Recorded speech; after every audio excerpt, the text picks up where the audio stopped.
Hey guys, so today I wanted to talk about human-centered capitalism and some of what it could mean for the future of the US and why I think it's so awesome. So, first of all, imagine having an economy that values people above profits. I mean, right out of the gate, that is amazing. And some of the things that Andrew has talked about that I find fascinating is how he would release the kind of the new form of currency that's based on what you do for the country or for moving the American scorecard forward, essentially. So an example would be you start a safe injection site or something. That may be a bad example because you probably want doctors doing that.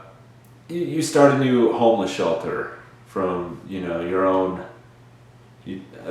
as a business, and obviously there's not a lot of money in homeless shelters currently, which is why they lack so much. Which, first of all, pairing with universal basic income or the freedom dividend, I mean, the homeless population is going to drop. It's not going to go away, but it'll drop because people have an income, and that'll put some people to the point where they can afford rent, or maybe if they're a family, then it'll help a lot of people who are right on the cusp get out, and then it'll help set up those who are in a worse circumstance to be able to take those steps, especially with some of the other things. I think I'm not sure if Andrew's mentioned free counseling. I know he's mentioned free marriage counseling, so maybe counseling would be a part of that as well. But in either case, they'll have more money so they can invest in that. And then if someone decides to start a homeless shelter, there is all of a sudden this avenue of profit that did not exist before. I mean, just imagine that this totally unprofitable homeless shelter, which if they charge anything at all, which they probably could get away with charging some now that people will have a freedom dividend, I mean, it could potentially make for better accommodations. Maybe a shelter would be more of like really, really cheap income housing. That may actually be a better example for this analogy, but in either case, having the ability to make money from these, I don't remember what he called them, but these, societal credits, that could be huge. That could open up so many doors for so many types of positive business models that are solely focused on all of these issues that we really care about but don't make money, and all of a sudden they could be profitable. Imagine people who are good at business or whatever getting into these spaces because they have a way to make good money from it. And honestly, I have no problems with that. If someone gets wealthy off of helping homelessness, go for it. That's awesome.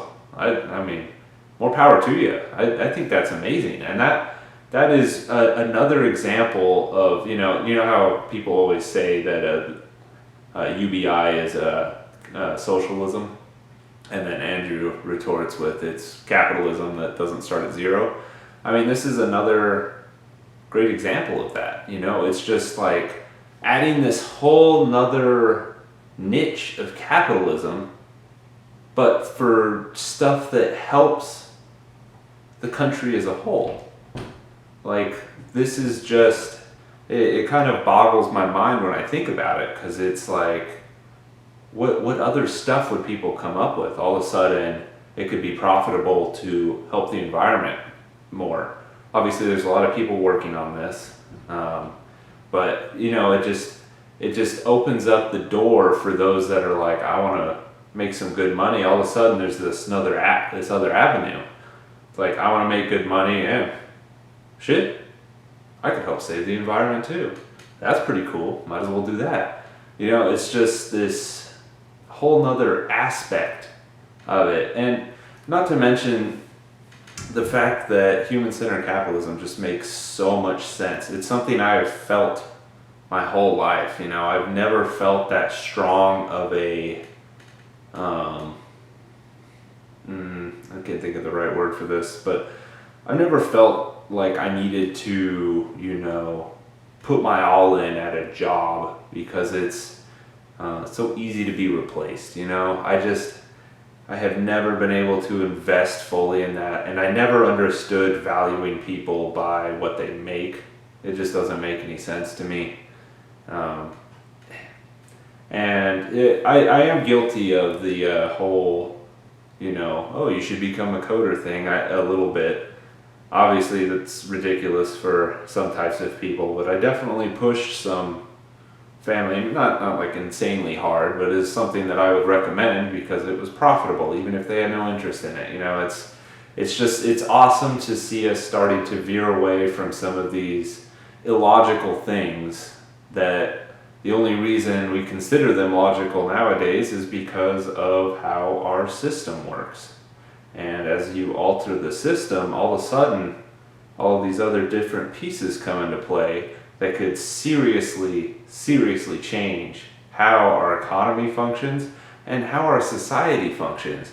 Like, think of how much happier we could be as a society if everyone, well, probably not everyone, but if a good portion was just working towards making people happier, you know, reducing infant mortality, helping reduce addiction rates.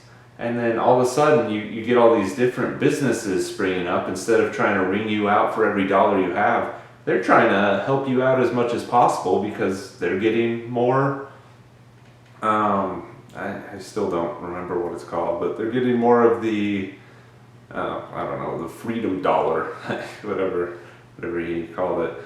And it's just such an awesome idea. It's something that gets me really excited, and I can't help but have some ideas shoot through my head of, you know, different things that could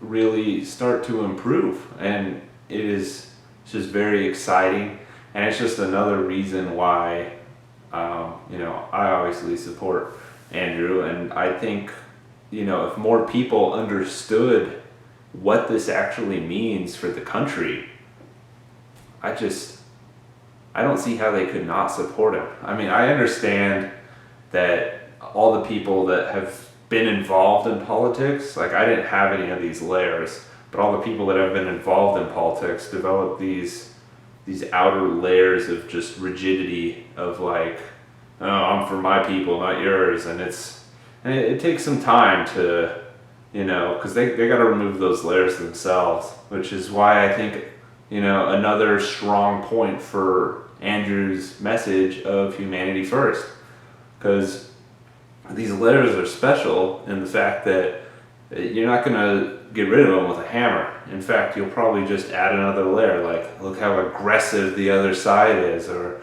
they don't listen to my values, you know. But when you're humanity first, it's like, huh, these people are actually really nice. I guess they're not just these crazy liberals or whatever people say. And then, his policies actually make a lot of sense. I guess $1,000 would actually really help me. I guess I don't really understand how that would be socialism. And then all of a sudden it's like, maybe I do support this guy. You know, it's just crazy how powerful the message is. And it's also crazy because this feels like this strategic genius, which there's definitely some aspect of that in Andrew's campaign, there's no doubt. But at the end of the day, I don't think most of this is some crazy strategy. I think it's just who he is, which just makes it even better, you know? It's just, yeah, it really helps reinforce it for me. And I've said in previous videos, the authenticity it's like the first piece of the puzzle, and Andrew definitely has that. But anyways, that's it for this video. I just wanted to, give some of my thoughts about human-centered capitalism and some of the potential it has for this country. And it's pretty crazy when you think about it, what could actually start changing. Now, I'm curious if you guys have any other thoughts as to, what kind of businesses might start to spring up. I'd be really interested in hearing them. So yeah, leave them down below. Let me know what you think, and you guys have a great night.